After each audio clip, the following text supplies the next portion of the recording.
Guys आज मैं आप लोगों को कुछ ऐसे वाक्यों की इंग्लिश बताऊंगा जो आप लोग अक्सर अपनी डेली लाइफ में बोलते या सुनते रहते हैं। जैसे कि चारों ओर पानी ही पानी है, यहाँ धूल ही धूल है, चारों तरफ अंधेरा ही अंधेरा है, आकाश में बादल ही बादल हैं, यहाँ हर तरफ जंगल ही जंगल हैं, चारों ओर पहाड़ ही पहाड़ हैं। गाइज ऐसे वाक्यों को इंग्लिश में कैसे बनाएंगे, चलिए इनके रूल को देख लेते हैं। इनके रूल में सबसे पहले रखेंगे there is nothing but only, उसके बाद रखेंगे ऑब्जेक्ट, ऑब्जेक्ट के बाद रखेंगे अदर वर्ड्स। तो चलिए कुछ एग्जाम्पल्स देख लेते हैं। पहला है चारों ओर पानी ही पानी है, इसको इंग्लिश में कहेंगे there is nothing but only water everywhere. There is nothing but only water everywhere. दूसरा है यहाँ धूल ही धूल है, इसको इंग्लिश में कहेंगे there is nothing but only dust here. There is nothing but only dust here. तीसरा है चारों तरफ अंधेरा ही अंधेरा है, इसको इंग्लिश में कहेंगे there is nothing but only dark everywhere.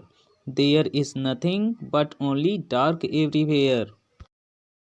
चौथा है आकाश में बादल ही बादल हैं, इसको इंग्लिश में कहेंगे there is nothing but only clouds in the sky. There is nothing but only clouds in the sky. पांचवा है यहाँ हर तरफ जंगल ही जंगल हैं, इसको इंग्लिश में कहेंगे there is nothing but only forests everywhere here. There is nothing but only forests everywhere here. Guys आप लोग अक्सर ऐसे भी वाक्यों को सुनते होंगे जैसे कि उसके पास पैसे ही पैसे हैं, मेरे पास कपड़े ही कपड़े हैं, उसकी हड्डियां ही हड्डियां हैं, तुम्हारे पास किताबें ही किताबें हैं। गाइज ऐसे वाक्यों को इंग्लिश में कैसे बनाएंगे, चलिए इनके रूल को भी देख लेते हैं। इनके रूल में सबसे पहले रखेंगे सब्जेक्ट, फिर सब्जेक्ट के अनुसार रखेंगे हैज़ या हैव, हैज़ या हैव के बाद रखेंगे नथिंग बट ओनली और अंत में रखेंगे ऑब्जेक्ट। गाइज यहाँ आपको ध्यान देना है कि अगर एक वचन करता है यानी सिंगुलर सब्जेक्ट है तो उसके साथ हैज रखेंगे, अगर प्लूरल सब्जेक्ट यानी बहुवचन करता है तो उसके साथ हैव रखेंगे। चलिए कुछ एग्जाम्पल्स देख लेते हैं। पहला है उसके पास पैसे ही पैसे हैं, इसको इंग्लिश में कहेंगे he has nothing but only money. He has nothing but only money.